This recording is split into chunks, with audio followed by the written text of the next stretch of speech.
नमस्कार दोस्तों, स्वागत है आप सभी का आपके अपने इस यूट्यूब चैनल बाय एमडी धीवर पर। दोस्तों, आज का जो हमारा क्लास होने वाला है वो क्लास नंबर 4 होने वाला है। और आज की क्लास का जो हमारा विषय रहने वाला है वो हिंदी भाषा रहने वाला है। और आज की क्लास का जो हमारा टॉपिक रहने वाला है वो सर्वनाम रहने वाला है। ठीक है, तो सबसे पहला अगर आप लोग अपना पंडित सुंदरलाल शर्मा ओपन यूनिवर्सिटी से प्री डीलेट एंट्रेंस एग्जाम का सिलेबस देखोगे ना, तो उसमें सबसे पहला जो हिंदी भाषा में जो दिया है ना, उसमें सर्वनाम आप लोगों का चौथा जो टॉपिक है वो दिया है। तो आज हम लोग ना सर्वनाम के बारे में ना विस्तार पूर्वक पढ़ेंगे। ठीक है, जितना मैंने सीखा है, इससे जितना मैंने जाना है ना, उन सारी चीज़ों को आप लोगों को मैं बताने की और समझाने की कोशिश करूंगा। ठीक है, तो लास्ट तक की पूरा देखिएगा। ठीक है, और उसके बाद ना हम लोग ना इससे रिलेटेड 30 टोटल प्रश्न करेंगे, ताकि हम लोग का जो कॉन्सेप्ट हम लोग थ्योरी में पढ़े रहेंगे ना, वो जो हमारा कॉन्सेप्ट रहेगा ना, वो हमारा एमसीक्यू के माध्यम से क्लियर हो जाए। और प्रश्न जैसे ही हम लोग करेंगे ना, तो हम लोग का जो समझने की जो क्षमता है वो काफ़ी स्ट्रांग हो जाएगा। ठीक है, और इसका जो पीडीएफ रहेगा ना, ये वीडियोस अपलोड करने के बाद 1 घंटे बाद ना मैं अपने टेलीग्राम चैनल पर अपलोड कर दूंगा। तो जा करके सर्च कीजिए बाय एमडी धीवर करके टेलीग्राम चैनल ना, तो वहाँ मेरा चैनल मिल जाएगा, तो वहाँ ज्वाइन कर लीजिए और वहाँ से ना पीडीएफ को डाउनलोड कर लीजिएगा। ठीक है, उसके अलावा मैं व्हाट्सअप ग्रुप भी बना हूँ, तो उसमें भी आप लोग जुड़ सकते हो। इन सारी चीज़ का जो लिंक रहेगा ना, वो मैं अपने इसी वीडियो के डिस्क्रिप्शन बॉक्स पर डाल दूंगा, तो जा करके सीधे जुड़ जाइएगा आप लोग। ठीक है, तो चलिए ज़्यादा देर ना करते हुए क्लास को फटाक से स्टार्ट करते हैं। उससे पहले आप सभी लोगों से एक हम्बल रिक्वेस्ट है कि अगर आप लोग चैनल पर नए होंगे तो चैनल को सब्सक्राइब कर देना और बेल आइकन को दबा देना, ताकि इसी प्रकार की जब भी मैं क्लास लेकर आऊँ ना, तो सबसे पहले आप लोगों को नोटिफिकेशन मिले और आप लोग प्रॉपर टाइम पे अपना क्लास ले पाओ। तो ज़्यादा जरूरी कि आप चैनल को सब्सक्राइब कर दो। ठीक है, चलिए ज़्यादा देर ना करते हुए ना फटाक से हम लोग ना आज का जो क्लास में जो हमारा टॉपिक है उसको पढ़ने के लिए स्टार्ट करते हैं। तो ध्यान से पढ़िए। सबसे पहला आज का हमारा जो टॉपिक है उसके देखिए, सर्वनाम जिसे प्रोनाउन कहते हैं। ठीक है, सबसे पहला सर्वनाम का शाब्दिक अर्थ क्या होता है ये जान लीजिए। तो सर्वनाम का जो शाब्दिक अर्थ होता है ना, वो सबका नाम होता है। सर्वनाम का क्या मतलब होता है? सबका नाम होता है। ठीक है, उसके अलावा सर्वनाम का परिभाषा क्या है, सबसे पहला उसे ध्यान से पढ़ लो। संज्ञा के बदले आने वाले शब्द को सर्वनाम कहते हैं। किसके बदले आने वाले शब्द को? तो संज्ञा के बदले आने वाले शब्द को सर्वनाम कहते हैं। अगर मैं ये जो परिभाषा है उसे आप लोगों को सरल तरीके से थोड़ा सा समझाऊं ना, तो सबसे पहला आप लोग ये बताओ, संज्ञा किसे कहते हैं? संज्ञा किसी व्यक्ति, वस्तु, स्थान, नाम आदि का जो मूल जो भाव का जो पता चलता है ना, उसे हम लोग संज्ञा कहते हैं। जैसे जैसे मैं किसी व्यक्ति का नाम ले दूं तो वो संज्ञा है। तो अगर मैं उस व्यक्ति का नाम ना ले करके उसको मैं बोल दूं कि तुम यहाँ आए थे, मान लो मैं एग्जांपल देता हूँ आप लोगों को कि मैं बोलता हूँ कि सचिन। कौन? तो सचिन सचिन तेंदुलकर एक अच्छा क्रिकेटर है बोल दिया। ठीक है, ये सचिन जो है वो संज्ञा हो जाएगा। लेकिन मैं बोलूँगा कि वह एक अच्छा क्रिकेटर है। कौन अच्छा क्रिकेटर है? तो सचिन। तो सचिन के नाम की जगह अगर मैं वह यूज़ करूँ ना, तो ये क्या कहलाएगा? सर्वनाम कहलाएगा। समझ में आया? संज्ञा के बदले आने वाले जो शब्द रहेगा ना, उसे हम क्या कहेंगे? सर्वनाम कहते हैं। ठीक है, तो इस प्रकार से संज्ञा का जो परिभाषा वो आप लोगों का समझ में आया ना। और देखो उसी प्रकार से उदाहरण दिया है, जैसे करके मैं, तू, तुम, वह आदि करके दिया है ना। मैं वह करके प्रयोग किया ना सचिन के नाम के बजाय। और आप लोग को ना अगर संज्ञा क्या होता है और अच्छे से जानना है ना, तो इससे पहले क्लास 3 जो है ना उसे देख लो। उसमें मैंने संज्ञा पद को ना सबसे सरल तरीके से आप लोगों को समझाया, तो और भी अच्छे से आप लोग का जो कॉन्सेप्ट है वो क्लियर हो जाएगा। ठीक है, चलिए उसके बाद इसकी आवश्यकता क्यों है इसको जान लेते हैं। संज्ञा के पुनरुक्ति को दूर करने या रोकने के लिए। अब ये पुनरुक्ति क्या होता है ये जान लो। सबसे पहला पुनरुक्ति का मतलब ये है कि उसी जो शब्द है, उसी वो जो संज्ञा है वो बार बार दोहराए ना, बार बार वो नाम आए ना, इसीलिए इसे पुनरुक्ति को दूर करने के लिए है। चलो इसको भी मैं थोड़ा सा आप लोगों को एग्जाम्पल के थ्रू सरल तरीके से समझाता हूँ। ठीक है, सचिन तेंदुलकर एक अच्छा खिलाड़ी है। सचिन तेंदुलकर एक क्रिकेटर है। सचिन तेंदुलकर भारत का गौरव है। ये सेंटेंस आप लोग को अलग लगा ना, क्योंकि इसमें सचिन तेंदुलकर जो नाम है वो बार बार पुनरुक्ति हो रहा है, मतलब दोहरा रहा है। अब इसी को मैं अगर मैं सर्वनाम के थ्रू यूज़ करूँगा तो क्या आएगा? सचिन तेंदुलकर एक अच्छा खिलाड़ी है, वह एक भारत का गौरव है और वह भारत का क्रिकेटर है। वह जो यूज़ किया वो सर्वनाम होता है। अब आप लोग को समझ में आया ना पुनरुक्ति क्या होता है? समझ में आ गया ना अच्छे से।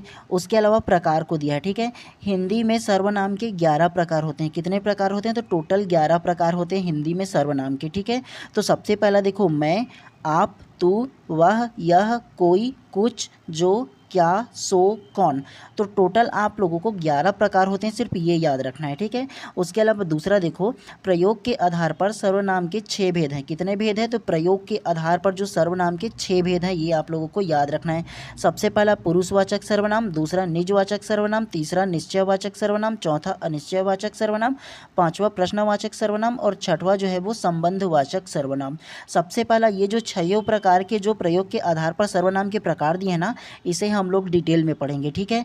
और इसमें जो परिभाषा दिया गया है, उसके अलावा इसकी जो आवश्यकता है, इन सारी चीज़ों को आप लोगों को याद रखना है। खासतौर से ये जो 6 प्रकार दिया है ना, उसे आप लोगों को अच्छे से याद रखना है, ठीक है। इन सारी चीज़ों को ना मैं आप लोगों को ना एग्जाम्पल के थ्रू जो मैंने सीखा है ना, सारी चीज़ को समझाने की आप लोगों को कोशिश करूँगा, ठीक है। चलिए सबसे फर्स्ट को पढ़िए। सबसे पहला पुरुषवाचक सर्वनाम पर्सनल प्रोनाउन को पढ़ते हैं सबसे पहला, ठीक है। इसका जो परिभाषा दिया है उसको ध्यान से पढ़िए। वक्ता, श्रोता, अन्य जिसके संबंध में बात हो का बोध कराने वाले सर्वनाम पुरुषवाचक सर्वनाम कहलाता है। इसके 3 प्रकार होता है। तो सबसे पहला अगर ये लाइन को आप लोगों को मैं सरल तरीके से समझाऊँ ना, तो एक रहेगा वक्ता, दूसरा रहेगा श्रोता और तीसरा रहेगा अन्य पर्सन, मतलब दूसरा जो व्यक्ति रहेगा वो। वक्ता के बारे में अगर बात किया जाएगा ना, वक्ता के स्वयं के बारे में बात किया जाए तो वह उत्तम पुरुष कहलाएगा। उसके अलावा श्रोता के बारे में बात किया जाए, जो सुन रहा है, ये बोल रहा है वक्ता हो जाएगा, ये सुन रहा है मतलब श्रोता हो जाएगा। अगर श्रोता के बारे में बात किया जाए तो वो मध्यम पुरुष कहलाएगा। और उसके अलावा अन्य के बारे में बात किया जाए, मतलब वक्ता बोलेगा, श्रोता सुनेगा, लेकिन बात किसी और का हो रहा है, मतलब थर्ड पर्सन का हो रहा है ना, तो वो आप लोगों का अन्य पुरुष कहलाया जाएगा। तीनों जो पुरुष है वो आप लोग को समझ में आया ना। एक बार और बता देता हूँ, ध्यान से सुनिएगा, ठीक है। अगर वक्ता जो बोल रहा है वो अपने बारे में बात कर रहा है ना, तो वो उत्तम पुरुष कहलाएगा। और अगर ये श्रोता के बारे में बात कर रहा है तो वो मध्यम पुरुष कहलाएगा। और वक्ता और श्रोता ये दोनों जो है ना, अगर वक्ता किसी और के बारे में बात कर रहा है और श्रोता सुन रहा है तो वो क्या कहलाएगा? अन्य पुरुष कहलाएगा, अगर तीसरे पर्सन के बारे में बात किया जा रहा होगा तो। ये तीनों आप लोग को समझ में आए बहुत अच्छे तरीके से। चलिए इसको मैं अब आप लोगों को ना थोड़ा ध्यान से ये थ्योरिकल थ्रू के साथ आप लोगों को समझाता हूँ, ठीक है। सबसे पहला को देखिए, उत्तम पुरुष। उत्तम पुरुष की परिभाषा को पढ़ो। वक्ता या लेखक जिन सर्वनामों का प्रयोग अपने लिए करता है, मतलब ये जो वक्ता मैंने बताया था ना, वो खुद के लिए करता है, मतलब खुद के बारे में बात करता है, तो क्या कहलाएगा? उत्तम पुरुष कहलाएगा। जैसे वो एग्जाम्पल दिया है, देखो, मैं, हम लोग, मुझे, मेरा, हमारा, ये दिया है। और एग्जाम्पल 2 दिया है, उसे पढ़ो। मैं खाना खा रहा हूँ, मेरा भारत महान है। ये खुद के बारे में बोला है ना, दोनों के दोनों शब्द, तो क्या होगा? उत्तम पुरुष होगा। समझ में आया फर्स्ट वाला। उसके अलावा मध्यम पुरुष। मध्यम पुरुष का क्या परिभाषा है, पढ़ो उसको। वक्ता या लेखक जिससे अपनी बात कहता है, इसके लिए प्रयुक्त होने वाले सर्वनाम को मध्यम पुरुषवाचक सर्वनाम कहते हैं। जैसे एग्जाम्पल दिया है, देखो, तू, तुम, आप लोग, तुम्हारा, आपका। एग्जाम्पल देखो 2 दिया है उसको। आप यहाँ आए, तुम कौन हो। तो ये जो दोनों शब्द बोला है वो किसके बारे में बात कर रहा है? ये जो सेकंड पर्सन जो बोला है उसके बारे में बात कर रहे हैं ना, ये जो वक्ता है वो। ये समझ में आया ना दूसरा। अब थर्ड को पढ़ते हैं, अन्य पुरुष के बारे में। अन्य पुरुष की परिभाषा को पढ़ो। वक्ता या लेखक श्रोता या पाठक से जिसके विषय में बात करता है उसे अन्य पुरुष कहते हैं। देखो, वक्ता या लेखक श्रोता या पाठक जिसके विषय में बात करता है, मतलब 2 पर्सन मिल करके ना तीसरे के विषय में अगर बात करता है तो वो क्या कहलाएगा? अन्य पुरुष कहलाएगा। जैसे एग्जाम्पल दिया है, देखो, वह, यह, वे लोग, ये, इसकी, उसकी। एग्जाम्पल 2 दिया है, उसको पढ़ो। पहला को, यह इंद्रावती भवन है, वे लड़कियां हैं। तो इन दोनों मिलकर तीसरे के बारे में बात कर रहा है ना, वह इंद्रावती भवन है, मतलब एक भवन के बारे में बात कर रहा है, मतलब तीसरा पर्सन या तीसरा चीज़ों के बारे में बात कर रहा है। वे लड़की है, मतलब तीसरे के बारे में बात कर रहे हैं ना, तो ये अन्य पुरुष होगा। ये तीनों पुरुष आप लोगों को समझ में आया ना, उत्तम पुरुष, मध्यम पुरुष और अन्य पुरुष। समझ में आया ना आप लोगों का। चलिए इसी प्रकार से दूसरा को अच्छे से पढ़ते हुए चलते हैं, ठीक है। चलिए दूसरा को ध्यान से पढ़िए। निजवाचक सर्वनाम रिफ्लेक्सिव प्रोनाउन। इसका परिभाषा दे दिया है, उसको ध्यान से पढ़ो। जिन सर्वनाम शब्दों का प्रयोग वक्ता लेखक स्वयं के लिए करता है उसे निजवाचक सर्वनाम कहते हैं। अर्थात जहाँ स्वयं के लिए आप या अपने आप शब्दों का प्रयोग होता है, यथा, जैसे, मतलब अपने, आप, खुद, स्वतः, स्वयं आदि। तो ऐसे शब्द का प्रयोग किया जाए ना तो वो निजवाचक सर्वनाम कहलाएगा। ठीक है, जैसे उदाहरण दिया है उसको देखना। फर्स्ट को पढ़ो। सबसे पहला, मैं अपना काम अपने आप करता हूँ। तो इसमें क्या दिया है, मैं मतलब खुद के बारे में दिया है और अपने आप के बारे में बात किया गया है। तो खुद करता हूँ इसका मतलब आप लोग को समझ में आया ना, निजवाचक सर्वनाम। दूसरा दो दिया है, आप भला तो जग भला, मतलब स्वयं के बारे में ये बात किया है ना। उसके अलावा तीसरा को देखो, मैं स्वयं चला जाऊंगा। तो ये मैं अलग हो गया और स्वयं चला हो गया। तो इस प्रकार से अगर मैं और स्वयं डबल डबल अगर यूज़ किया जाए ना खुद के बारे में ना, तो वो निजवाचक सर्वनाम कहलाएगा। ये आप लोगों को याद रखना है। उसके अलावा पांचवा को देखो, मैं अपने आप ही चला आता है ना। तो ये देखो, मैं अलग दिया है, मैं का मतलब खुद हो जाए, अपने आप मतलब दोबारा अपने ही बारे में बात किया है। ये आप लोग को थोड़ा सा अंतर समझ में आया ना। उसके अलावा छठा को देखो, वह स्वतः ही चला जाता, मतलब दूसरे के बारे में बात किया है लेकिन उसके खुद के बारे में बात किया है। उसके अलावा सातवां और आठवां को देखो, वह अपने मामा के घर जा रहा है। तो ये शब्द से आप लोग को क्या पता चला, वह मतलब उसके खुद के बारे में बात किया जा रहा है। तो ये क्या कहलाएगा, निजवाचक सर्वनाम कहलाएगा। ये बात आप लोगों को याद रखते हुए चलना है। ठीक है, उसके अलावा इसमें जो नोट दिया है उसको थोड़ा सा ध्यान से पढ़ो। यदि आप शब्द का प्रयोग श्रोता के लिए हो तो वह मध्यम पुरुष होता है, किंतु जहाँ पर आपका प्रयोग अपने लिए हो तो वह निजवाचक होता है। जैसे आप कहाँ जा रहे हो, तो ये मध्यम पुरुष होगा, मतलब आप मतलब दूसरे के बारे में बात कर रहे हैं, मैंने बताया था ना। तो ये जो उदाहरण है ना उसमें दोनों दिया है। ठीक है, निजवाचक सर्वनाम भी दिया है और जो पुरुषवाचक सर्वनाम है ना तो दोनों के बारे में दिया है। ठीक है, अब आपके मन में एक सवाल आएगा कि सर इन दोनों का डिफरेंस को मैं कैसे समझूं। तो इन दोनों का डिफरेंस का समझने के लिए ना सबसे पहला उदाहरण को देखो, मैं एक शब्द दिया है खुद के बारे में, उसके अलावा अपने आप के बारे में दूसरा शब्द दिया है। तो ऐसा शब्द आएगा ना जो डबल डबल यूज़ किया जाएगा खुद के बारे में ना, तो वो निजवाचक सर्वनाम कहलाएगा। और ये जो दूसरा दिया है ना जो अकेले बोला है दूसरों के बारे में, आप भला तो जग भला, वो दूसरे के बारे में बात कर रहे ना, और दूसरे के बारे में बात कर रहे, इसका मतलब क्या होगा, हम लोग ने पढ़ा था ना। इसमें देखो आप लोगों को दिखा देता हूँ, इसमें मध्यम पुरुष आएगा। मैंने बताया था ना कि दूसरों के बारे में अगर श्रोता बात करे तो क्या आएगा, मध्यम पुरुष में आएगा। उसी प्रकार से अगर कहीं सातवां को पढ़ोगे तो क्या आएगा, वह स्वयं। तो वह स्वयं उसके खुद के बारे में बात कर रहे हैं, तो कौन सा आएगा, वो भी मध्यम पुरुष के बारे में आ जाएगा। समझ में आया ये वाला भी। के अलावा और क्या बोला है, ध्यान से पढ़ो। अपना शब्द का प्रयोग निजवाचक सर्वनाम तथा अन्य पुरुष सर्वनाम दोनों में किया जाता है। ये जो अपना शब्द है उसको निजवाचक सर्वनाम और पुरुषवाचक सर्वनाम दोनों शब्दों में प्रयोग किया जाता है। ये बात आप लोगों को याद रखते हुए चलना है। ठीक है, उसके अलावा थर्ड को देखो, प्रश्नवाचक सर्वनाम, इंट्रागेटिव प्रोनाउन के पढ़ना है। चलिए सबसे पहला इसका जो परिभाषा है उसे पढ़ लो। जिन सर्वनामों से किसी व्यक्ति, वस्तु, घटना या व्यापार के बारे में प्रश्न का बोध हो उसे प्रश्नवाचक सर्वनाम कहते हैं। जैसे कौन, किसका, कहाँ, कितना, किसका, किसे, किसने, क्या, कब आदि। अगर मैं इसे एक लाइन में सरल तरीके से बताऊँ ना, तो ऐसे कोई वाक्य, ऐसे कोई लाइन जो होगा ना जिसमें प्रश्नवाचक का आप लोग का बोध हो, मतलब प्रश्न पूछा जाए ना, तो उसे आप डायरेक्टली समझ जाओ कि प्रश्नवाचक सर्वनाम कहा गया है। जैसे उदाहरण दिया है, अतिथि तुम कब जाओगे, तुम कहाँ रहते हो। तीसरा देखो, किसी किसी से झगड़ा करते फिरोगे, तुम क्या खा रहे हो, आज तुमने क्या खाया। इन सारे चीज़ से आप लोग को क्या समझ में आ रहा है, प्रश्न पूछा जा रहा है ना। तो ऐसे कोई वाक्य जिससे प्रश्न पूछा जाए वो प्रश्नवाचक सर्वनाम कहलाएगा। ये आप लोग के लिए ईजी है, समझ में आया ना। ये वाला नोट में दिया है देखो, प्रश्नवाचक एवं अनिश्चयवाचक सर्वनाम मूल रूप से एक वचन तथा बहुवचन में समान होते हैं। सिर्फ ये नोट दिया, उसे याद रखना है, एकदम ही इसे रटने की आवश्यकता आप लोगों को नहीं पड़ेगा। ठीक है, चलिए उसके अलावा चौथा दो दिया है ना संबंधवाचक सर्वनाम, जो दिया ना रिलेटिव प्रोनाउन ना, उसे जान लो। सबसे पहला इसकी परिभाषा को पढ़ लो। जिन सर्वनाम शब्दों से दो भिन्न भिन्न बातों का संबंध प्रकट हो अथवा जो प्रधान वाक्य से आश्रित वाक्य के संबंध जोड़ते हो उन्हें संबंधवाचक सर्वनाम कहते हैं। यथा मतलब जैसे, जो, सो, जिसे, वही, जिसको, उसको, जैसी, वैसी आदि करके दिया है। अगर मैं इसे सरल तरीके से बताऊँ ना, तो एक लाइन में जो शब्द दिया जाएगा ना, मतलब जो वाक्य बोला जाएगा ना, और उसको जो और सो से जोड़ा जाएगा, जैसे वैसे से जोड़ा जाएगा ना, तो वो एक दूसरे से रिलेटेड होगा, संबंध को दर्शाएगा। वो क्या कहलाएगा, संबंधवाचक सर्वनाम कहलाएगा। उदाहरण भी दिया है, पढ़ो। जो सोवत है सो खोवत है। इसमें जो को देखो और सो को देखो, एक दूसरे से संबंध बता रहे हैं ना, कि अगर तुम सोओगे तो तुम खोओगे वाली बात। जो करेगा सो भरेगा, है ना। उसके अलावा चौथा को देखो, जिसे देखो वह मोबाइल से खेल रहा है। तो जिसे और वह दोनों एक दूसरे को जो शब्द है उसे आपस में जोड़ रहे हैं ना। उसी प्रकार से से जो आएगा सो जाएगा, उसी प्रकार से और देखो जो पढ़ेगा वही बढ़ेगा, जिसको हमने बुलाया था वह आया है। तो जिसको और वह जो है वो आपस में संबंध को जोड़ रहे ना, तो ऐसे जो वाक्य जो दो अलग अलग जो वाक्य है ना उसे एक में जोड़े ना, तो उसे क्या कहेंगे, संबंधवाचक सर्वनाम कहेंगे। ये बात आप लोगों को समझ में आया ना। एक प्रश्न के थ्रू समझाने की कोशिश किया गया है, पढ़ो इसे।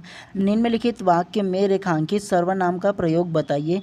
जो परिश्रम करेगा वह सफल होगा। तो ये जो है और वह है, ये क्या कर रहे हैं, एक दूसरे के संबंध को दर्शा रहे हैं ना। तो आप लोगों को ऐसे प्रश्न समझ में आया ना कि एक लाइन में अगर जो ऐसे शब्द रहेंगे जो एक दूसरे लाइन को जोड़ेगा, मतलब संबंध को दर्शाएगा, वो क्या कहलाएगा, संबंधवाचक सर्वनाम कहलाएगा। ये आप लोगों को समझ में आया ना। चलिए पांचवा को थोड़ा सा पढ़ लेते हैं, तो ध्यानपूर्वक इसको भी पढ़ते हुए चलिएगा, ठीक है। चलिए इसके अलावा पांचवा निश्चयवाचक सर्वनाम को पढ़ते हैं, ठीक है। तो सबसे पहला इसकी परिभाषा को पढ़ लीजिए।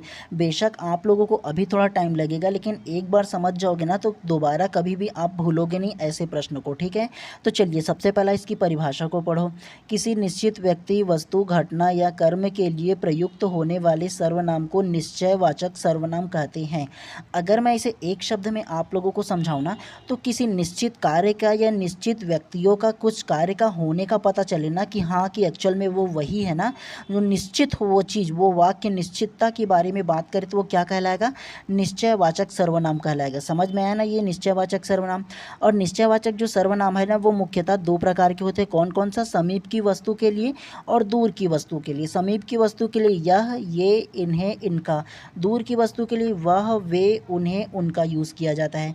जैसे उदाहरण दिया है, ध्यान से पढ़ो। वह एक अच्छा छात्र है। अगर मैं बोलूँ वह एक अच्छा छात्र है या राम एक अच्छा छात्र है, तो इससे आप लोगों को क्या समझ में आ रहा है कि हाँ वो जो राम एक पर्सन, जो आदमी है ना, वो बहुत ही अच्छा छात्र है। इससे क्या समझ में आया कि वो निश्चितता के बारे में हमें पता चला ना। उसके अलावा यहाँ कोई नया काम नहीं, उसके अलावा उसने कुछ नहीं खाया। अगर मैं बोलूँ कि राम ने कुछ नहीं खाया या उसने कुछ नहीं खाया, क्या समझ में आ रहा है कि हाँ एक्चुअल में उसने कुछ नहीं खाया। निश्चितता के बारे में पता चल रहा है ना कि अभी भी वह कुछ नहीं खाया। उसी प्रकार से यह मेरी कार है, तो ये जो कार यहाँ पर जो खड़ी है वो मेरी है। किसकी है, तो मेरी है। ये निश्चितता हुआ ना कि ये जो कार है वो मेरी है बोल के, निश्चितता का पता चल रहा है ना। जी हाँ, सारे उदाहरण को पता पढ़ने की आवश्यकता नहीं है। मैं आप लोगों को इसका PDF दे दूंगा ना, तो आप आराम से पढ़ते रहिएगा। मेरा काम है कि आप लोगों को अच्छे से समझाना। तो ये जो निश्चयवाचक सर्वनाम है, समझ में आया ना। उसके अलावा इसमें नोट करके दिया है, सबसे पहला आप उसे पढ़ो। निश्चयवाचक सर्वनाम का प्रयोग विशेषण के समान भी होता है। जैसे दिया है यह, वह, ये, वे सर्वनाम का प्रयोग निश्चयवाचक सर्वनाम अथवा अन्य पुरुष दोनों में किया जाता है। तो इसे केवल आप लोगों को पढ़ना है, कोई एकदम इजीली है अगर ध्यानपूर्वक आप लोग पढ़ोगे तो, ठीक है। चलिए आज का जो लास्ट जो थ्योरी है ना उसे पढ़ लो। सबसे पहला छठा दो दिया है अनिश्चयवाचक सर्वनाम। सबसे पहले इसकी परिभाषा को पढ़ो। जिन सर्वनाम शब्दों से किसी निश्चित वस्तु का बोध ना हो उन्हें अनिश्चयवाचक सर्वनाम कहते हैं। अगर इसे मैं आप लोगों को सरल तरीके से बात करूँ ना, समझाऊँ ना, तो कुछ ऐसे वाक्य इसमें कहे जाएंगे जिसमें कोई निश्चितता नहीं होगी, सही क्वांटिटी को नहीं दर्शाएगा, ठीक है। उसे हम लोग अनिश्चयवाचक सर्वनाम कहेंगे। जैसे इसमें एग्जाम्पल यथा करके दिया है ना, कोई, किसी, कुछ, सब कुछ, कुछ भी। तो ये बात बताओ आप लोग, मैं अगर कोई बोलता हूँ तो आप लोग को कोई निश्चितता का पता चल रहा है क्या, किसी बोल रहा हूँ तो कुछ पता चल रहा है क्या, या कुछ भी बोल दे रहा हूँ तो कुछ पता चल रहा है क्या है। चलिए एग्जाम्पल देखो इसमें जो दिया है, इसमें कुछ बेवकूफ़ भी हैं। अगर मैं बोल दूं इनमें कुछ बेवकूफ़ भी हैं, तो कौन बेवकूफ़ है आप लोग को पता चल रहा है क्या, कोई निश्चितता के बारे में पता चल रहा है क्या, नहीं ना पता चल रहा है, तो वो अनिश्चयवाचक सर्वनाम कहलाएगा। उसी प्रकार से 10वां को देखो, शायद कमरे में कोई छिपा हुआ है। तो ये बताओ शायद कमरे में कोई छिपा हुआ है बोल रहे हैं, कौन छिपा है, कुछ पता चल रहा है क्या आप लोग को, निश्चितता के बारे में पता चल रहा है क्या, नहीं ना पता चल रहा है, तो वो अनिश्चयवाचक सर्वनाम कहलाएगा, ठीक है। उसी प्रकार से बाकी जो एग्जाम्पल है आपको ना PDF दे दूंगा, तो उसमें से आप लोग अच्छे से पढ़ लीजिएगा, ठीक है। चलिए उसके अलावा ये जो दिया है ना संयुक्त सर्वनाम क्या होता है, इसके बारे में थोड़ा सा जान लो। इसका जो परिभाषा है उसे पढ़ो। वे सर्वनाम शब्द जो संज्ञा व सर्वनाम शब्द के मेल से बनते हैं संयुक्त सर्वनाम कहलाते हैं। संयुक्त सर्वनाम स्वतंत्र रूप से या संज्ञा शब्द के साथ ही प्रयुक्त होते हैं। जैसे उदाहरण दिया है, जो कुछ, सब कुछ, और कोई, कोई भी, कुछ न कुछ, कुछ भी आदि। तो ये संयुक्त जो सर्वनाम है वो कहलाता है, ठीक है। केवल आप लोग को इसे याद बस रखना है, कोई ज़रूरी नहीं एकदम ही रटने का इसको, ठीक है। चलिए नेक्स्ट नेक्स्ट को इसी प्रकार से फिर से पढ़ते हुए चलते हैं। उसी प्रकार के इसको देखो, सर्वनामों की रूपावली जो दी है उसको देखो। सबसे पहला फर्स्ट क्या बोला है, कर्ता कारक में सर्वनाम अपने मूल रूप में प्रयोग होते हैं, उसके अलावा कर्ता कारक के अलावा अन्य कारकों में इसके साथ प्रसर्ग जोड़ते हैं। तो सबसे पहला इसमें जितने सर्वनाम दिया है, जैसे पुरुषवाचक सर्वनाम, निश्चयवाचक सर्वनाम, तो टोटल जो इसमें 6 सर्वनाम है ना, तो 6 को दिया गया है। और इसके देखो मूल रूप दिया है और अन्य रूप दिया है। मूल रूप मतलब मैं खुद के बारे में है, तो ये क्या होता है, मैं का और किस प्रकार से अन्य रूप हो सकता है, तो देखो मुझे, मेरा, मेरी, मुझको, मुझसे, इन सारी चीज़ों के बारे में आप लोग को तो अच्छे से पता होगा, है ना। उसी प्रकार से बाकियों को देखोगे ना, निश्चयवाचक सर्वनाम, अनिश्चयवाचक सर्वनाम। इसमें देखो अनिश्चयवाचक सर्वनाम में वह का और क्या जो रूप है वो बन सकता है, उसे, उसने, उससे, उसका, उनके, तो इन सारा चीज़ बन सकता है, ठीक है। उसी प्रकार से अनिश्चयवाचक सर्वनाम, प्रश्नवाचक सर्वनाम और संबंधवाचक सर्वनाम। मैंने बोला था ना, जो और सो, जो और जिसे, जिसको, इन सारा चीज़ बोला जाएगा। इसे मैं ना विस्तार पूर्वक आप लोग को नहीं बता रहा हूँ, ये तो आप लोगों के लिए ईजी है, आप लोग जानते ही होंगे, ठीक है। इसके अलावा इसका PDF जो दूंगा ना, तो उसमें एक बार आप लोग पढ़ लेना इसको, ठीक है। और इसमें जो नोट दिया है उसको थोड़ा सा देख लेते हैं, नोट में क्या बोला है। इसमें जो प्रश्न है केवल उसे पढ़ लो, क्या बोला है। मेरे घर कुछ नहीं है, इस वाक्य में प्रयुक्त तो कुछ सर्वनाम में कौन सा भेद या प्रकार है। तो कौन सा भेद प्रकार है, ध्यान से पढ़ो। मेरे घर में कुछ नहीं है बोला है, कुछ नहीं है मतलब कोई निश्चितता का पता चल रहा है क्या, अनिश्चय है क्या नहीं है, कुछ पता नहीं चल रहा है। तो डायरेक्टली इसमें जो अनिश्चयवाचक सर्वनाम लिया है तो आप लोगों को ऐसे ही पता चल जाएगा। समझ में आया ना ये प्रश्न। ऐसा प्रश्न आएगा जो ना, जो किसी प्रकार की निश्चितता का पता ना चले ना, तो वो अनिश्चयवाचक सर्वनाम कहलाएगा, ठीक है। ये आप लोग को समझ में आया ना। चलिए अब ज़्यादा देर नहीं करते, हम लोग ना इसका जो टोटल प्रश्न है ना उसे पढ़ लेंगे, ठीक है। तो फटाफट अंदाज में पढ़ते हुए चलेंगे। आप लोगों को ना क्या करना है, मेरे आंसर देने से पहले आप लोगों को आंसर देना है, क्योंकि आप लोगों ने इतना टाइम तक की इसका जो थ्योरी है उसे ध्यानपूर्वक पढ़ा है, ठीक है। तो चलिए ज़्यादा देर अब नहीं करते हैं। चलिए प्रश्न क्रमांक फर्स्ट को ध्यान से पढ़िए। सबसे पहले आप, सर्वनाम किसे कहते हैं। ऑप्शन ए, विशेषण के बदले में आते हैं। ऑप्शन बी, संज्ञा के स्थान पर प्रयुक्त होते हैं। ऑप्शन सी, क्रिया के साथ जुड़कर आते हैं। या ऑप्शन डी, इनमें से कोई नहीं। तो क्या इसका आंसर होगा बताइए सबसे पहला। तो प्रश्न क्रमांक 1 का जो करेक्ट आंसर है ना, वो आप लोगों को ऑप्शन नंबर बी करेक्ट हो जाएगा। संज्ञा के स्थान पर प्रयुक्त होते हैं, करेक्ट हो जाएगा। कैसे, तो सर्वनाम किसे कहते हैं। मैंने आप लोग को जब थ्योरी पढ़ा रहा था तो फर्स्ट में ही आप लोग को बताया था ना कि सर्वनाम क्या होता है। सर्वनाम वो होता है जो किसी संज्ञा के बदले आने वाले शब्द को सर्वनाम कहते हैं। मैंने एग्जाम्पल के थ्रू आप लोग को समझाया था ना कि सचिन तेंदुलकर भारत का क्रिकेटर है, ये बोल दिया। उसके स्थान पर अगर मैं बोलूँ कि वह भारत का क्रिकेटर है बोल दूं, सचिन तेंदुलकर के नाम की जगह, और वह कर दूंगा ना, तो वो सर्वनाम कहलाएगा। और अगर मैं सचिन तेंदुलकर नाम लिख दूं तो वो संज्ञा कहलाएगा। मैंने बताया था ना कि संज्ञा के स्थान पर प्रयुक्त होने वाले शब्द को सर्वनाम कहते हैं।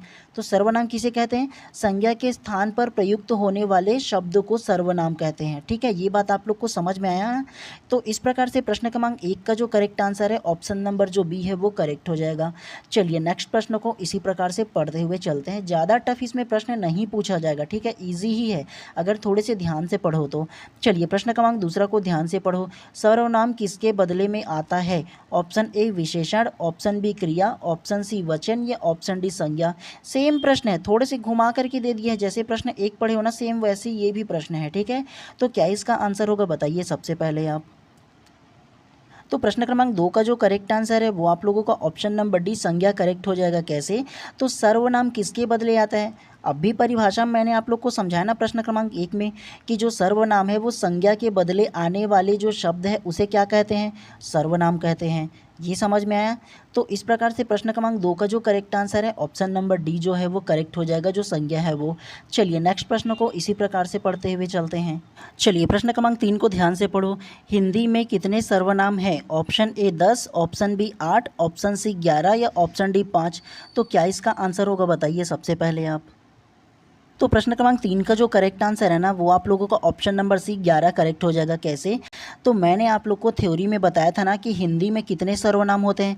हिंदी में टोटल 11 सर्वनाम होते हैं। और एक बात मैंने आप लोगों को और बताया था ना कि सर्वनाम का जो प्रकार है, मतलब प्रयोग के आधार पर जो सर्वनाम के जो भेद है या प्रकार है वो 6 प्रकार के होते हैं। एक बार बताया था ना मैंने आप लोग को। इसमें 6 दिया ही नहीं है तो कैसे आप लोग लोगे, जी हैं। और मैंने आप लोग को थ्योरी में भी बताया था कि जो हिंदी में ना कितने सर्वनाम है बोला था, तो हिंदी हिंदी में जो सर्वनाम की जो संख्या है वो 11 प्रकार के सर्वनाम होते हैं, ये मैंने बताया था ना। और बताया था कि इसमें जो 11 प्रकार हैं वो मैं, आप, तू, वह, कोई, कुछ, जो, क्यों, सो, कौन, इन सारा चीज़ को बताया था ना मैंने आप लोग को फर्स्ट में थ्योरी में ही। तो अगर आप लोगों से एक प्रश्न पूछा जाए कि प्रयोग के आधार पर हिंदी में सर्वनाम के कितने भेद होते हैं या कितने प्रकार होते हैं, तो आप लोगों को 6 प्रकार लेना है। समझ में आया? और सिर्फ पूछा जाए कि हिंदी में कितने सर्वनाम है पूछा जाए तो 11 लेना है। इन दोनों में डिफरेंस आप लोग को समझ में आया ना?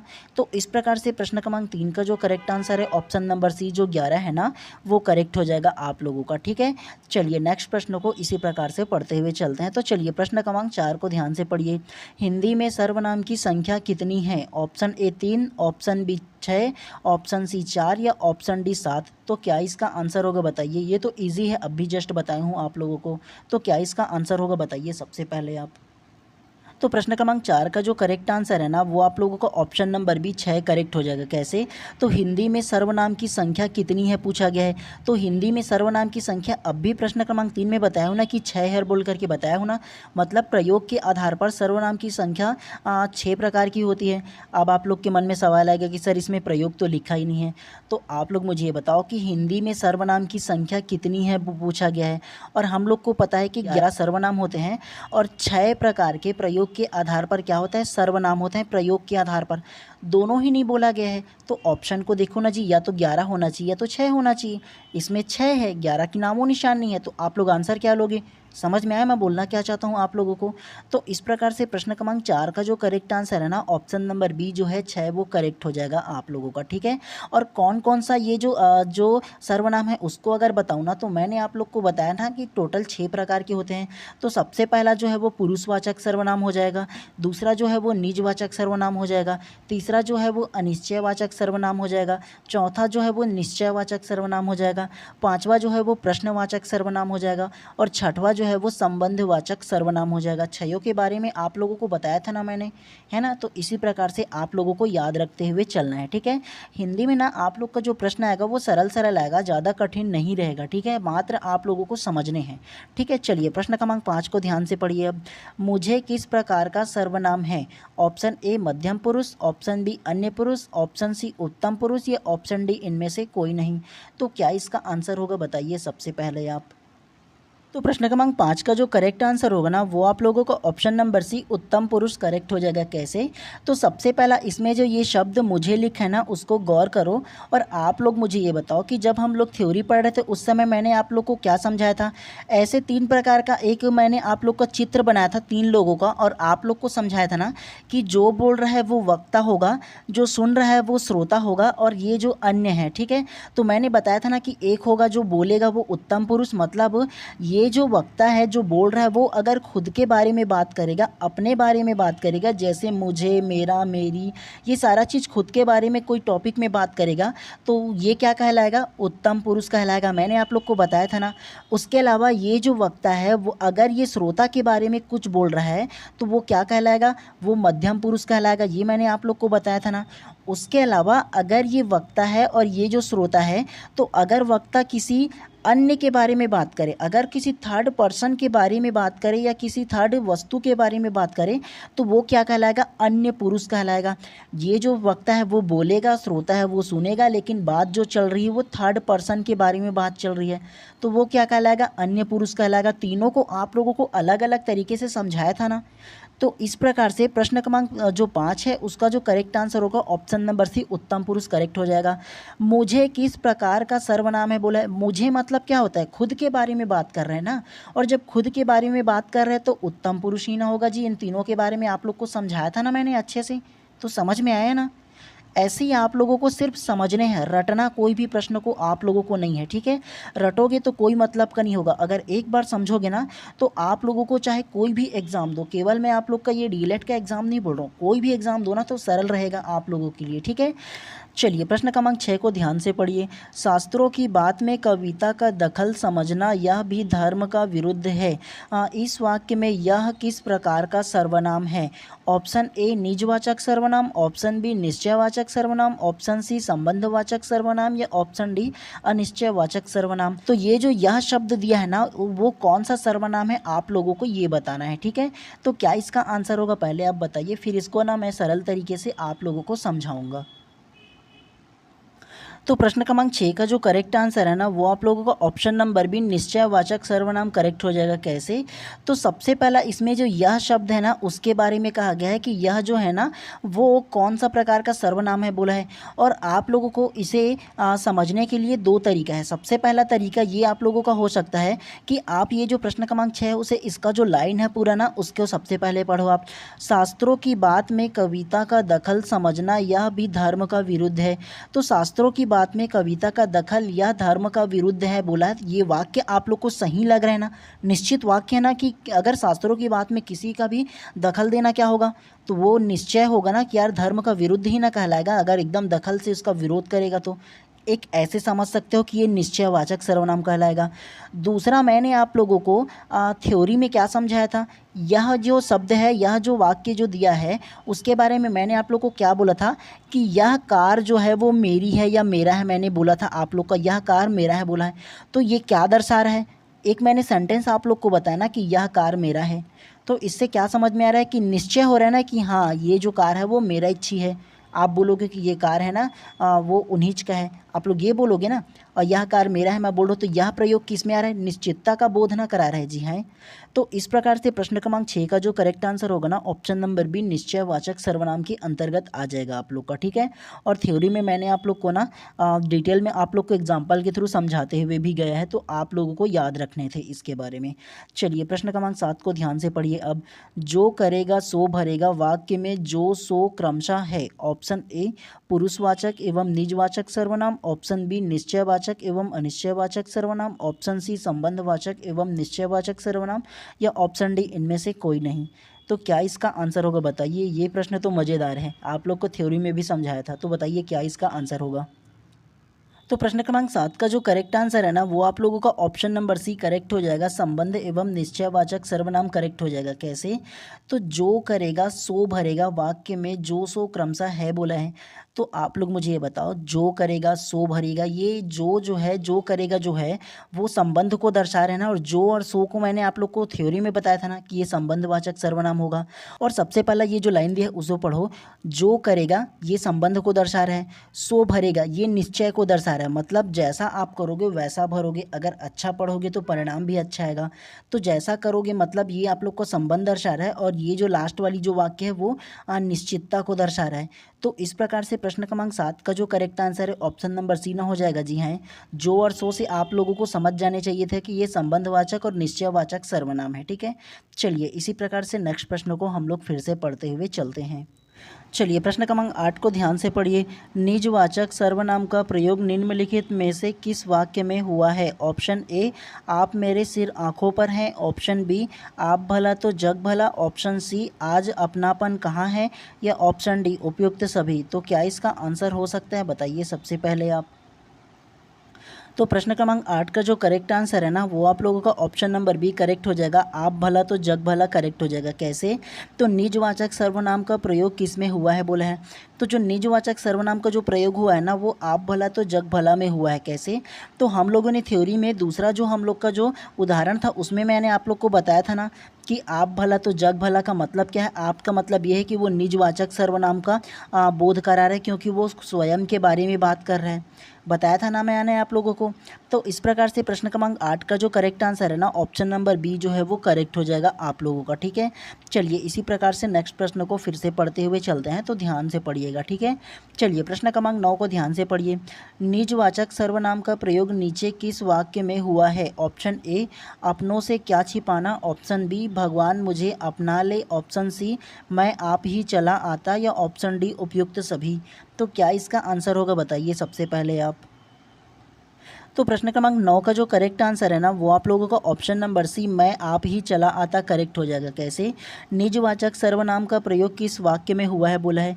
तो जो निजवाचक सर्वनाम का जो प्रयोग हुआ है ना ऑप्शन नंबर सी में हुआ है। कैसे? मैं आप ही चला आता। ये पहले देखो मैं के बारे में, खुद के बारे में बात कर रहे हैं, उसके अलावा खुद के बारे में डबल डबल बोला है। और मैंने आप लोगों को निजवाचक सर्वनाम में जब थ्योरी बता रहा था तब बोला ना कि मैं के बाद अगर आपके बारे में, खुद के बारे में बोला कि मैं आप ही चला आता या मैं स्वयं ही चला आता, ऐसे शब्द का प्रयोग किया जाए तो वो निजवाचक सर्वनाम के अंतर्गत आता है। मैंने आप लोग को थ्योरी में बताया था ना।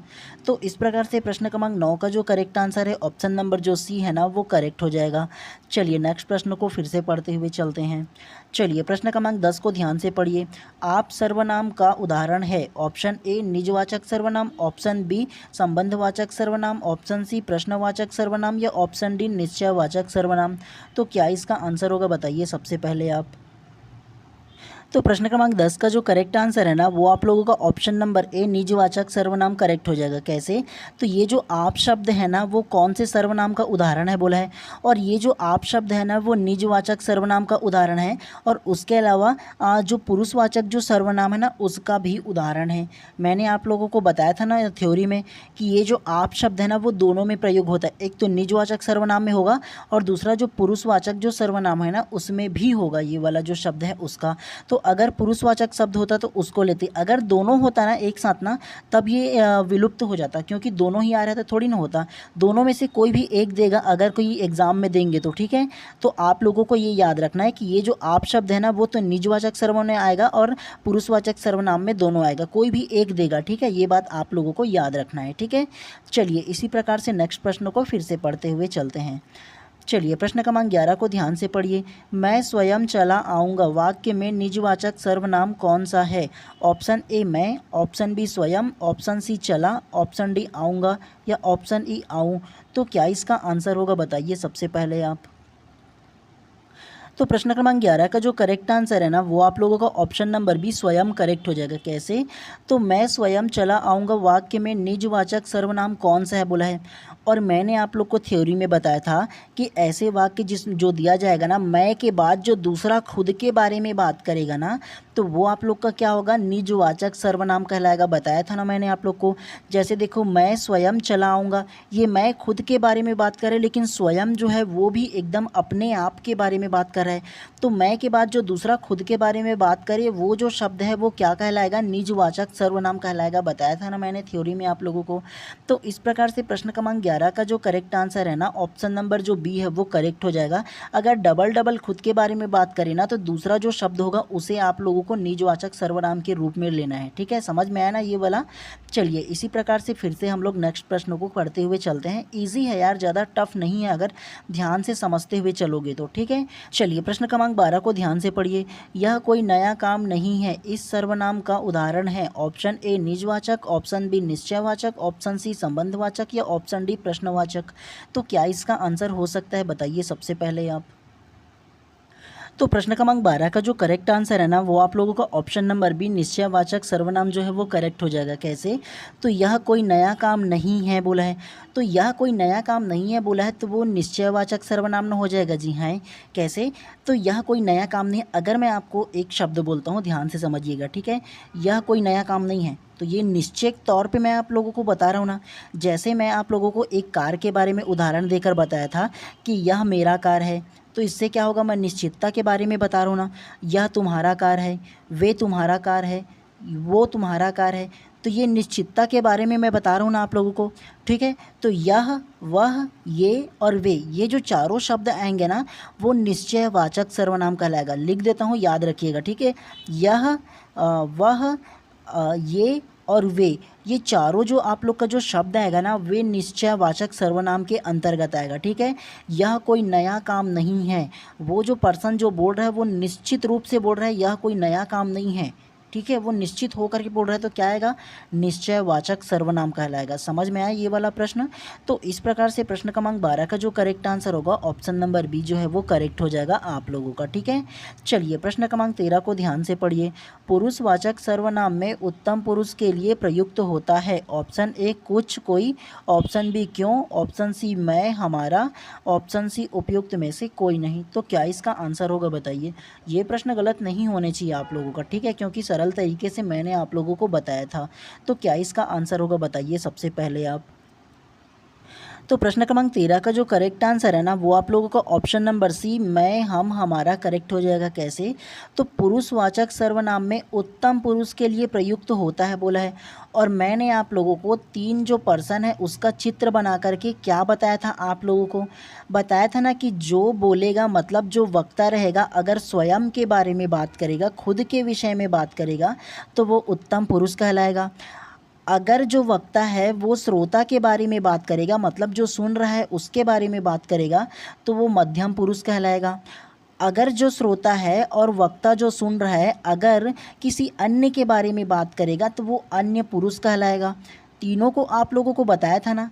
और प्रश्न क्रमांक 13 में क्या बोला है, पुरुषवाचक सर्वनाम में उत्तम पुरुष के लिए प्रयुक्त होता है।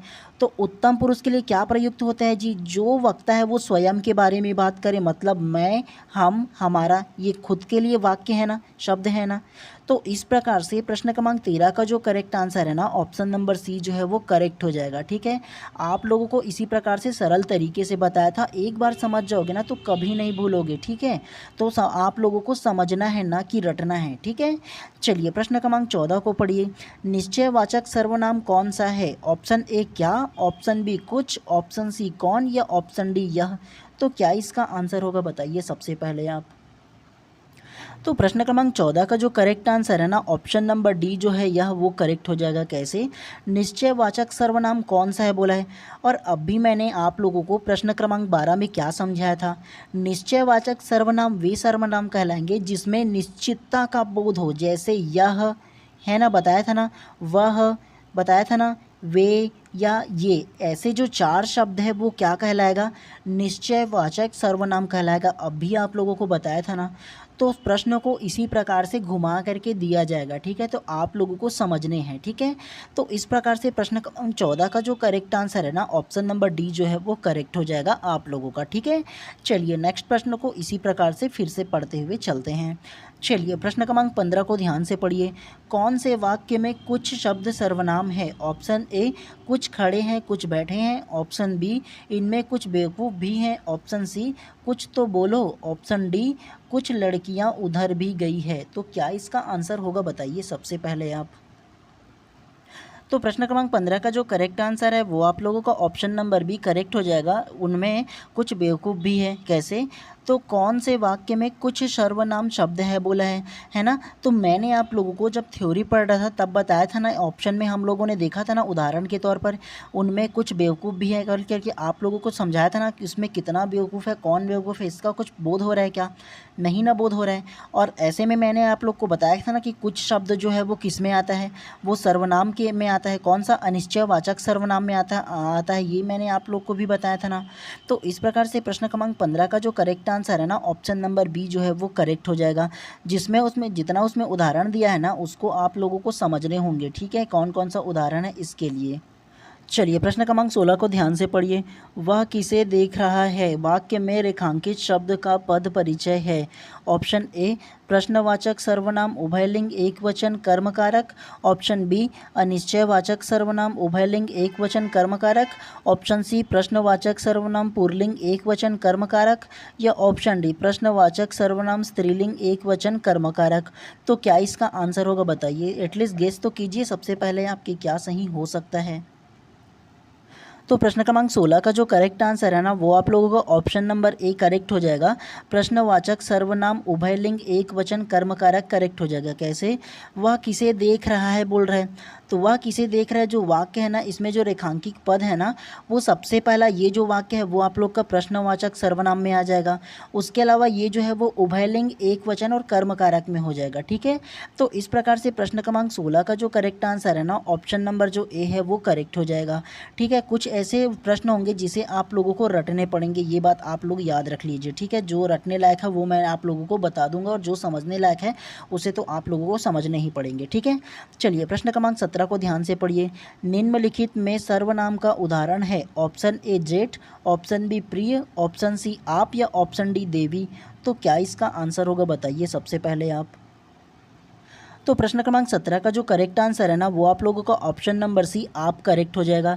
निम्नलिखित में सर्वनाम का उदाहरण है बोला है, और सर्वनाम का जो उदाहरण है वो हम लोगों ने पढ़ा था ना कि ये जो आप है वो सर्वनाम का ही तो उदाहरण है। जी हाँ, अब कौन सा सर्वनाम का है, तो ये जो हैगा वो आप लोग का पुरुषवाचक सर्वनाम आ जाएगा, और उसके अलावा जो निजवाचक सर्वनाम है वो भी आ जाएगा। ये जो आप है वो दोनों में आता है, मैंने बताया था ना आप लोगों को, पुरुषवाचक सर्वनाम और निजवाचक सर्वनाम दोनों में आ जाएगा ये जो आप है वो, ठीक है। तो निम्न में से कौन सा सर्वनाम का उदाहरण है बोला है, तो ये जो आप है वो सर्वनाम का उदाहरण है, ये बात आप लोगों को याद रखनी है, ठीक है। चलिए नेक्स्ट प्रश्न को इसी प्रकार से फिर से पढ़ते हुए चलते हैं। आप लोगों का प्रश्न छोटा छोटा है लेकिन जब तक समझोगे नहीं आप लोग के लिए कठिन हो जाएगा, ठीक है। चलिए प्रश्न क्रमांक 18 को पढ़िए। इनमें से कौन सा शब्द सर्वनाम है। ऑप्शन ए पहला, ऑप्शन बी तिगुना, ऑप्शन सी कौन या ऑप्शन डी सब। तो क्या इसका आंसर होगा बताइए सबसे पहले आप। तो प्रश्न क्रमांक 18 का जो करेक्ट आंसर है ना ऑप्शन नंबर सी कौन करेक्ट हो जाएगा। कैसे, इनमें से कौन सा शब्द सर्वनाम है बोला है, तो ऑप्शन नंबर सी जो कौन है वो तो हो जाएगा जी। ये जो कौन शब्द लिखा है वो आप लोगों का प्रश्नवाचक सर्वनाम में आएगा ना।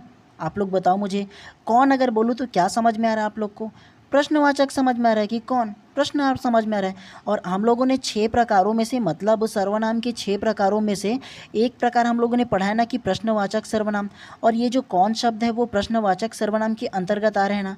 तो इस प्रकार से प्रश्न क्रमांक 18 का जो करेक्ट आंसर है ऑप्शन नंबर सी जो है वो करेक्ट हो जाएगा। चलिए इसी प्रकार से नेक्स्ट प्रश्न को फिर से पढ़ते हुए चलते हैं। चलिए प्रश्न क्रमांक 19 को ध्यान से पढ़िए। धीरे धीरे बोलो कोई सुन ना ले वाक्य में कौन सा सर्वनाम है। ऑप्शन ए अनिश्चयवाचक सर्वनाम, ऑप्शन बी निजवाचक सर्वनाम, ऑप्शन सी निश्चयवाचक सर्वनाम या ऑप्शन डी प्रश्नवाचक सर्वनाम। तो क्या इसका आंसर होगा बताइए सबसे पहले आप। तो प्रश्न क्रमांक 19 का जो करेक्ट आंसर है ना वो आप लोगों का ऑप्शन नंबर ए अनिश्चयवाचक सर्वनाम करेक्ट हो जाएगा। कैसे, तो प्रश्न क्रमांक 19 पढ़िए। धीरे धीरे बोल कोई सुन ना ले वाक्य में कौन सा सर्वनाम है पूछा है। तो धीरे धीरे बोल कोई सुन ना ले, इसमें कोई निश्चितता का पता चल रहा है क्या कि कौन सुनेगा कौन ना सुनेगा, कुछ पता चल रहा है क्या, नहीं ना पता चल रहा है, तो अनिश्चयवाचक सर्वनाम ना हो जाएगा। जी हाँ, तो इस प्रकार से प्रश्न क्रमांक 19 का जो करेक्ट आंसर है ऑप्शन नंबर है अनिश्चयवाचक सर्वनाम करेक्ट हो जाएगा। जो कोई निश्चित वाक्य ना बताए ना, मतलब किसी निश्चितता का बोध ना होना, तो वो अनिश्चयवाचक सर्वनाम कहलाता है, ठीक है। चलिए प्रश्न क्रमांक 20 को ध्यान से पढ़िए। निम्नलिखित में से किस वाक्य में निजवाचक सर्वनाम का प्रयोग हुआ है। ऑप्शन ए आप आ गए, ऑप्शन बी आपके जाने के बाद नौकर आया, ऑप्शन सी मैं यह काम आप ही कर लूँगा, या ऑप्शन डी अब आप आ सकते हैं। तो क्या इसका आंसर होगा बताइए सबसे पहले आप। तो प्रश्न क्रमांक 20 का जो करेक्ट आंसर है ना वो आप लोगों का ऑप्शन नंबर सी करेक्ट हो जाएगा। यह काम मैं आप ही कर लूँगा करेक्ट हो जाएगा। कैसे, तो निम्नलिखित में से किस वाक्य में निजवाचक सर्वनाम का प्रयोग हुआ है बोला है। और मैंने आप लोगों को थ्योरी के टाइम पे क्या बताया था कि निजवाचक सर्वनाम में क्या होगा, खुद के बारे में बात करेगा और खुद के बारे में डबल डबल वाक्य आएगा। कैसे, तो मैं अब यह काम आप ही कर लूँगा। आप ही कहने का क्या मतलब है जी, मैं एक बार बोल दिया है उसके बाद आप ही मतलब स्वयं ही कर लूँगा बोला है। तो मैं जब खुद के बारे में बात किया गया है उसके बाद दूसरा बार फिर से खुद के बारे में बोला है या ऐसा शब्द आया है तो वो निजवाचक सर्वनाम ना होगा। जी हाँ, मैंने आप लोग को बताया था ना कि खुद के बारे में अगर डबल डबल वाक्य आए तो वो निजवाचक सर्वनाम के अंतर्गत आता है। तो इस प्रकार से प्रश्न क्रमांक 20 का जो करेक्ट आंसर है ऑप्शन नंबर सी जो है वो करेक्ट हो जाएगा। कुछ ऐसे लाइनें हैं जिसको आप लोगों को समझ कर रखने हैं, मतलब पकड़ करके रखने हैं, ठीक है। चलिए प्रश्न क्रमांक 21 को पढ़िए। अनिश्चयवाचक सर्वनाम है ऑप्शन ए यह, ऑप्शन बी वह, ऑप्शन सी क्या या ऑप्शन डी कोई। तो क्या इसका आंसर हो सकता है बताइए। बहुत छोटा प्रश्न है लेकिन समझोगे नहीं ना तो टफ हो जाएगा आप लोगों के लिए। तो क्या आंसर होगा बताइए सबसे पहले आप। तो प्रश्न क्रमांक 21 का जो करेक्ट आंसर है ना वो आप लोगों का ऑप्शन नंबर डी कोई करेक्ट हो जाएगा। कैसे, अनिश्चयवाचक सर्वनाम है बोला है, अनिश्चयवाचक जो सर्वनाम है वो कोई है, ऑप्शन नंबर डी है। कैसे, मैं अगर बोल रहा हूँ कोई तो कोई से आप लोग को कुछ निश्चितता का पता चल रहा है क्या कि क्या है, कैसा है, क्यों है? कुछ पता चल रहा है क्या कोई बोलने से? नहीं ना पता चल रहा है जी, तो अनिश्चयवाचक सर्वनाम ना होगा जी, हैं। उसके अलावा मैंने आप लोग को बताया था ये जो यह है, ये जो वह है, वो कौन सा आएगा? वो निश्चयवाचक सर्वनाम में आएगा। बताया था ना, कार का उदाहरण लेके बताया था ना, यह कार मेरी है, वह कार मेरी है। ऐसे बोलने से क्या पता चल रहा है कि निश्चितता का बोध हो रहा है ना जी, यह वह जो है वो निश्चयवाचक सर्वनाम में आ जाएगा। उसके अलावा ये जो सी क्या है वो क्वेश्चन मार्क मतलब प्रश्नवाचक सर्वनाम में आ जाएगा। क्या कर रहे हो तुम? प्रश्नवाचक में नहीं आएगा जी, हैं। और कोई से कोई निश्चितता का बोध हो रहा है क्या? नहीं हो रहा है ना, तो वो अनिश्चयवाचक सर्वनाम में आ जाएगा। ये आप लोगों को समझ में आया ना? चलिए नेक्स्ट प्रश्न को इसी प्रकार से फिर से पढ़ते हुए चलेंगे। चलिए प्रश्न क्रमांक 22 को ध्यान से पढ़िए।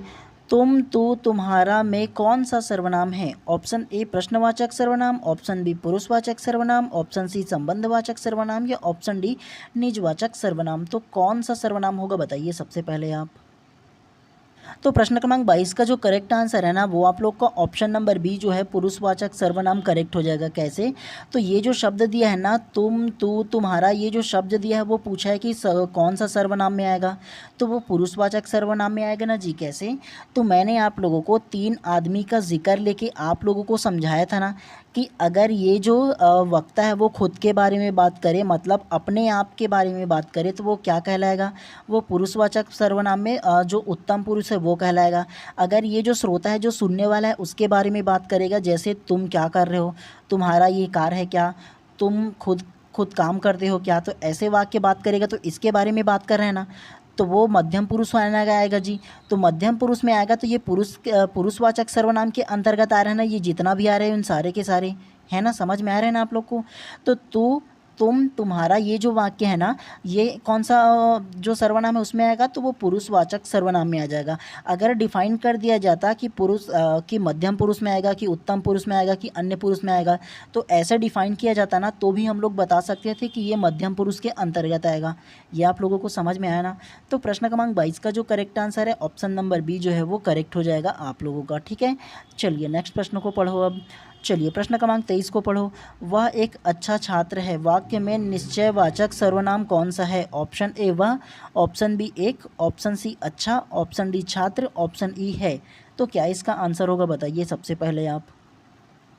तो प्रश्न क्रमांक 23 का जो करेक्ट आंसर है ना, वो आप लोग का ऑप्शन नंबर ए वह करेक्ट हो जाएगा। कैसे? वह एक अच्छा छात्र है, वाक्य में निश्चयवाचक सर्वनाम कौन सा है? और निश्चयवाचक सर्वनाम के बारे में मैंने आप लोग को 4 शब्द बताया था। क्या? तो यह, वह, बताया था ना आप लोगों को, यह, वह, और उसके अलावा ये और वे, ये जो चारों शब्द अगर किसी वाक्य में आए तो वो निश्चयवाचक सर्वनाम कहलाता है। मैंने आप लोग को बताया था ना। और इसमें देखो सबसे पहले आप, वह एक अच्छा छात्र है, तो निश्चितता को ना बता रहा है जी। हाँ, अगर सिर्फ इस वाक्य को पढ़कर समझना चाहो तो वह एक अच्छा छात्र है। अगर मैं बोल रहा हूँ आप लोगों को कि वह एक अच्छा छात्र है, तो आप लोग को क्या समझ में आ रहा है? निश्चित हो रहा है ना कि हाँ वाकई में वो एक अच्छा छात्र है, तो वो निश्चयवाचक सर्वनाम में आ जाएगा। और याद रखने का सबसे अच्छा तरीका है कि चारों शब्दों को आप लोग याद रख लो, यह, वह, ये और वे, ये जो चारों शब्द है ना, वो आप लोगों का अनिश्चयवाचक सर्वनाम के अंतर्गत आएगा। ठीक है, तो इस प्रकार से प्रश्न क्रमांक 23 का जो करेक्ट आंसर है ऑप्शन नंबर जो ए है वो करेक्ट हो जाएगा। ठीक है, चलिए नेक्स्ट प्रश्न को इसी प्रकार से पढ़ते हुए चलो। चलिए प्रश्न क्रमांक 24 को ध्यान से पढ़िए। वह एक अच्छा छात्र है, वाक्य में संकेतवाचक सर्वनाम है। ऑप्शन ए वह, ऑप्शन बी एक, ऑप्शन सी अच्छा या ऑप्शन डी छात्र। ये तो सेम प्रश्न हो गया, लेकिन प्रश्न को थोड़ा सा घुमा दिया। आप लोग को समझ में आ रहा है ना? सेम प्रश्न हम लोगों को 23 में पढ़ा था, है ना? प्रश्न क्रमांक 23 में वह एक अच्छा छात्र है, वाक्य में संकेत वाचक सर्वनाम है बोले, तो संकेतवाचक जो सर्वनाम है वो ऑप्शन नंबर ए ना हो जाएगा जी। वह जो है वो, वह एक अच्छा छात्र है, वो संकेत को दर्शा रहा है ना कि हाँ कि वो निश्चयवाचक सर्वनाम के अंतर्गत आता है। बताया था ना 4 वाक्य मतलब 4 शब्द जो है वो आप लोगों को। तो इस प्रकार से प्रश्न क्रमांक 24 का जो करेक्ट आंसर है ऑप्शन नंबर जो ए है ना वो करेक्ट हो जाएगा। चलिए इसी प्रकार से नेक्स्ट प्रश्न को हम लोग फिर से पढ़ते हुए चलते हैं, तो ध्यान से आप लोग पढ़िएगा। ठीक है, चलिए प्रश्न क्रमांक 25 को ध्यान से पढ़िए।